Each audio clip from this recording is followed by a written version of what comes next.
Ini saya harus ngomong serius ya, selama kalian masih tinggal sama orang tua, daripada masa muda kalian ini dihabiskan untuk jadi seorang driver ojek online, keleleran di jalan, mending nganggur, Pak. Video ini dibuat khusus buat kamu-kamu yang baru aja lulus sekolah dan pengen langsung lanjut kerja. Atau buat kamu-kamu yang baru aja lulus kuliah, tapi nggak tahu nih mau kerja kemana lagi karena udah lamar kemana-mana, tapi nggak ada nih yang lolos. Kamu sadar nggak? Kenapa kamu wajib berpikir ulang lagi ya untuk jadi seorang driver ojek online, untuk jadi mitra dari ojek online?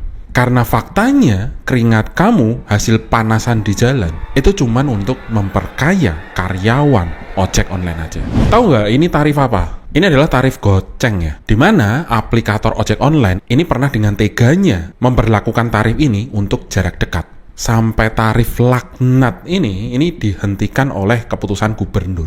Di sini seharusnya udah terlihat ya bahwa sejak munculnya tarif goceng ini, aplikator tuh udah jelas-jelas ya nggak mikirin kesejahteraan para mitranya. Padahal tarif goceng ini belum termasuk fee aplikasi ya, yang besarannya itu bisa 15% sampai 20%. Suka-suka mereka lah mau potong di angka berapa. Karena di beberapa kasus ini ada yang bilang sampai 30% potongannya. Yang ujung-ujungnya para driver atau para mitra ini cuman dapat penghasilan bersih setara dengan 1 gelas es teh manis. Capek nggak? Ya capek, motornya. Orang capek bisa tidur ya, motor capek ya dibawa ke bengkel, Pak. Dan itu udah pasti keluar uang lagi ya. Belum bensinnya, belum makannya. Kecuali kamu tuh robot AI ya, yang nggak perlu makan sama minum. Dan menurut kamu kenapa sih para mitra ojek online ini masih mau jalanin kerjaan kayak gini? Padahal ya udah ditekan. Kalau kayak jeruk tuh udah diperes sampai titik darah penghabisan. Padahal udah pasti kamu tuh bakalan boncos di motor. Yang akhirnya itu tekor, gali lubang tutup lubang pakai pinjol. Kenapa sih? Coba tulis di kolom komentar ya. Bilang dari dulu jangan diambil itu pinjol, jangan diambil. Ya malah lu ambil. Ngambilnya seneng banget, bangga lagi. 7 juta? Iya 7 juta. Nah sekarang bagaimana kagak nyesek loh. Enak buat diri sendiri, tapi buat barang kagak ada hasilnya. Itu dia. Sampai ban motor gak boleh ngutang gitu. Aduh, sampai oli nggak keganti. Astagfirullah. 4.000 kilo. Gara-gara pinjol ya. Sementara pendapatan para mitra ojek online harus turun habis-habisan gara-gara promo-promo yang nggak jelas, yang menembus batas bawah tarif ojek. Dan ini seolah-olah nggak dilindungi sama pemerintah ya, dengan aturan tenaga kerjanya. Sementara di universe lain, karyawan tetap aplikator ojek online ini nggak pernah loh sampai gagal bayar. Karena sebagai perusahaan yang bonafit dan punya itikat baik terhadap karyawannya, aplikator tuh harus dan nggak boleh ya sampai gagal bayar untuk bayar gaji karyawannya. Karena kalau sampai gagal bayar, pemerintah udah siap-siap nih mengenakan denda dan bunga yang nilainya tuh mencapai jutaan rupiah. Karena karyawan tetap di perusahaan ojek online itu dilindungi sama Undang-Undang Cipta Karya ya, sebagai bentuk tanggung jawab perusahaan kepada karyawannya. Dan ini artinya mereka akan selalu dapat penghasilan tetap atau gaji yang tetap tiap bulannya. Dan tiap bulan itu pasti dibayar. Ya kan sama-sama budak korporat, Bang. Gini loh, yang disebut budak korporat itu antara pekerja dan pemberi kerja. Ini udah nggak ada keseimbangan lagi ya di sisi hukum. Karyawan tetap di suatu perusahaan itu kalau bicara budak korporat sebenarnya nggak lebih dari cuman candaan doang ya. Karena faktanya mereka tetap bahagia loh, karena mereka di akhir bulan itu tetap gajian. Dan selama bekerja di perusahaan tersebut itu mereka tetap dapat jaminan hukum plus asuransi kesehatan serta jaminan masa tua atau JHT. Sementara mitra ojek online itu secara hukum aja udah nggak jelas ya posisinya. Disebutnya sih mitra, tapi kok kerjanya itu melebihi jam kerja karyawan tetap pada umumnya. Tanpa gaji yang jelas tiap bulannya, tanpa asuransi, dan tanpa pesangon kalau misalkan kamu dipecat atau putus mitra. Karena sebagai mitra, dipecat jadi mitra oleh para aplikator ini gampang banget ya Pak. Nggak perlu itu ada ceritanya SP1, SP2, SP3. Urusan sepele bintang kamu dikasih bintang 1 sama customer, itu bisa aja PM. Ngadu di pemerintahan juga nggak mungkin ya ada solusinya. Karena di negara Wakanda yang namanya hukum itu aja udah nggak jelas ya, nggak usah diharapin lah. Asal kalian tahu aja ya, bayaran karyawan tetap aplikator ojek online, entah apa itu brandnya ya, itu nggak ada loh yang ceritanya gajinya tuh kecil. Sebagai gambaran buat kamu aja ya, untuk posisi fresh graduate atau junior, itu paling nggak itu mereka bisa bawa pulang 6-12 juta sebulan. Terlebih kalau posisi kamu itu software engineer, itu bisa loh mencapai 12 juta sebulan. Meskipun posisi kamu tuh masih junior atau masih fresh graduate. Dan gaji mereka ini yang lumayan besar untuk level junior. Menurut kamu, emangnya dibayar pakai uang dari mana? Pakai daun? Atau dikasih saham? Ya nggak bisa ya.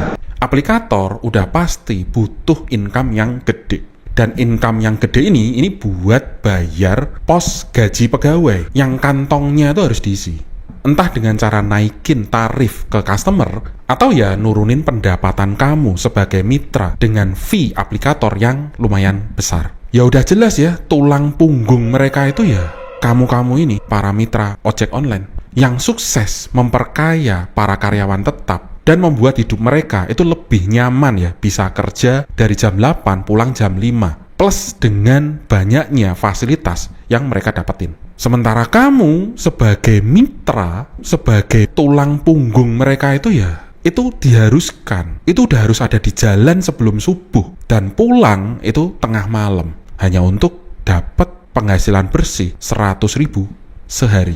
Itulah kenapa di awal video, kalau kamu masih fresh graduate, mending kamu nganggur aja daripada buang waktu kamu di jalan. Terus waktu nganggurnya ini buat apa? Nonton Netflix atau maraton namatin Mobile Legends? Ya enggak ya. Yang wajib kamu lakuin ketika masa nganggur kamu, ya belajar skill baru. Belajar skill orang-orang yang gajinya gede. Supaya kamu itu dapat kesempatan yang lebih baik. Dan supaya kamu itu bisa menjadi salah satu karyawan tetap di perusahaan ojek online. Nggak lagi jadi mitra ya. Karena karyawan eksekutif ojek online itu gajinya nggak 10 juta pak. Bukan 20 juta juga ya, tapi tembus 150 juta sebulan. Jadi di sini sebenarnya kamu nggak perlu capek-capek ya jadi mitra ojek online dengan harapan besok atau kedepannya itu bisa jadi karyawan tetap ojek online. Karena perusahaan itu pasti minta skill kamu agar bisa memakmurkan perusahaan mereka. Karena ketika kamu masih muda dan waktu masa mudamu itu kamu habiskan di jalanan hingga bertahun-tahun, nah ini pengalaman kamu bertahun-tahun ini nggak bisa dibawa kemana-mana ya. Karena nggak ada ceritanya dari mitra tiba-tiba jadi karyawan tetap di aplikator tersebut. Dan buat kamu yang masih fresh graduate dan belum tahu dunia kerja itu seperti apa, belum punya pengalaman dimanapun, jadi karyawan di sebuah perusahaan besar, itu jelas lebih terjamin hidupmu ya daripada jadi seorang mitra ojek online, meskipun penghasilan kamu tuh bisa mencapai 300.000 sehari. Kenapa? Tahu nggak kalau misalkan kamu jadi karyawan tetap di suatu perusahaan besar, misalkan Astra Group, atau ya salah satu bank besar di Indonesia, atau ya jadi karyawan tetap di Gojek atau Grab ya. Itu selain gaji pokok yang bisa kamu terima setiap bulannya, itu ada tambahan insentif lagi loh pak. Yang nilainya itu bisa setengah kali gaji kamu atau 1 kali gaji kamu, tergantung performance kamu dalam perusahaan. Ini belum lagi kamu akan dapat asuransi. Dan asuransi yang dikasih ini nggak cuman BPJS Kesehatan doang ya. Karena nggak jarang perusahaan besar ini memberikan double cover ke para karyawannya dengan asuransi kesehatan lain selain BPJS. Jadi kalau di lapangan kamu kenapa-napa, selain di cover sama BPJS, ini ada asuransi lain yang membackup kamu. Dan ini nggak cuman kamu sendirian ya, karena yang di backup itu istri kamu, anak kamu, itu semuanya dijamin kesehatannya ya. Sementara kalau kalian bertahan jadi mitra ojek online, untuk dapetin perlindungan BPJS itu aja harus kamu daftar sendiri ya, dan bayar sendiri juga. Dan semua itu dipotong dari penghasilan kamu yang 300.000 sehari tadi. Belum yang pasti itu kena pajak. Terus nantinya ini bakal kepotong sama tapera juga. Itu pun kalau penghasilanmu itu sampai segitu ya. Karena faktanya yang punya penghasilan 300.000 sehari itu cuman oknum ya. Sementara sebagian besar para mitra itu cuma dapat 10%-nya aja atau 30.000 per hari. Terlebih di saat ini, PHK itu ada di mana-mana. Apalagi nanti di pertengahan 2025 ini bakal banyak lagi ya perusahaan-perusahaan ini yang bakal tutup, bangkrut, dan PHK lagi di mana-mana.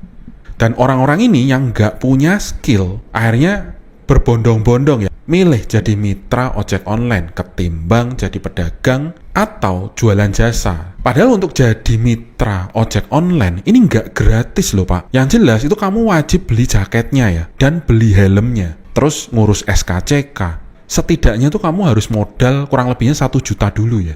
Terus semua alat kerja kamu dari motor, handphone itu modal sendiri lagi ya. Dan nggak sedikit loh para mitra-mitra yang baru join ini harus ambil utangan. Karena aplikasi dari ojek online ini bukan aplikasi yang ringan loh Pak. Udah nggak bisa itu pakai handphone jadul Samsung J2 Prime lagi ya. Bisa nge-lag atau nge-frame itu handphone. Yang ujungnya ini bikin penghasilan kamu sebagai mitra ini nggak bisa maksimal. Minimal kalau zaman sekarang tuh handphone yang 2 jutaan lah ya, yang punya baterai gede. Sehingga kamu nggak harus bolak-balik ngecas terus ya. Karena kalau kamu keseringan ngecas, nah ini kan kehilangan kesempatan lain ya. Yang bisa aja orderan dari food atau antar paket. Terus soal motor, ini juga nggak sedikit ya yang ambil kreditan motor baru. Dan ambil kredit motornya ini nggak main-main loh. Karena nggak sedikit juga yang ambil motor gede seperti NMAX atau PCX. Hanya agar bisa akses fitur Go Red Comfort dan mendapatkan kesempatan penumpang yang lebih luas.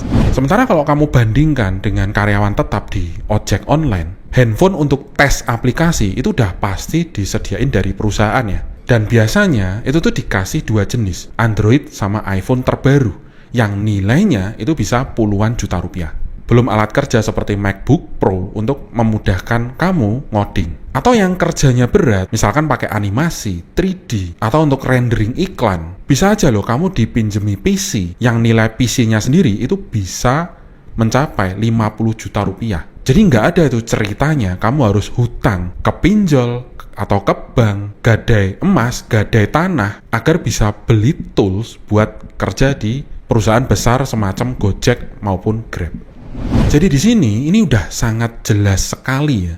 Kalau kamu punya skill dan bisa masuk menjadi salah satu jajaran karyawan tetap di perusahaan sebesar Gojek atau Grab, itu jauh-jauh lebih baik ya daripada kamu jadi seorang mitra. Karena pada faktanya di jalanan persaingan antar mitra itu udah luar biasa banget ya. Kamu tuh udah nggak lagi bersaing sama ojek pangkalan, tapi saingan kamu itu aplikator ojek online yang lain. Ditambah tarif goceng, ya modiar Pak. Jadi konten ini sebenarnya itu bisa loh buat kamu yang udah berumur. Karena syaratnya itu cuma satu, mau belajar dan pingin bisa punya skill yang baru. Contohnya saya sendiri ya, zaman COVID dulu, itu saya mendalami skill desain grafis. Dari yang cuman bikin-bikin gambar static image, terus kecanduan nih belajar lagi. Belajar bikin animasi, bikin 3D, dan kalau ada waktunya, itu masih terus belajar loh saya untuk belajar-belajar software seperti Blender, Unity, atau Unreal Engine. Padahal sekarang umur udah mau 40 tahun. Intinya selama kamu punya prinsip mau belajar, pasti masih ada jalan keluarnya ya. Di tengah kesulitan cari kerja di Indonesia. Memang nggak bisa dibantah ya, kalau kamu masih muda, masih ikut orang tua, beli tools untuk belajar, itu mudah banget ya. Karena kamu bisa aja tinggal nabung aja. Dibanding kamu yang udah berumur, udah punya keluarga. Karena biasanya uang kamu tuh udah kebagi-bagi ya buat istri, buat anak. Terus apalagi waktu kamu, itu ya udah kebagi sama istri, ngobrol sama anak. Ditambah jam kerja sebagai mitra ojek online yang fleksibel. Saking fleksibelnya itu kamu harus berangkat meruput jam 5 pagi, pulang tengah malam. Jadi akhirnya kamu nggak ada waktu nih buat belajar skill baru. Ya ini sayang banget ya. Kalau kamu buang masa muda kamu untuk jadi driver ojek online. Dan ketika kamu udah tua seumuran saya, kamu akan nyadar nih bahwa selama ini kamu tuh udah buang waktu kamu yang berharga di masa muda kamu. Padahal kalau masa muda kamu untuk belajar skill baru, itu bisa aja ya kehidupan kamu tuh berubah. Karena menjadi seorang mitra ojek online bertahun-tahun, Itu artinya kamu kerja di sektor yang sama sekali tidak membuka peluang buat kamu bisa sukses.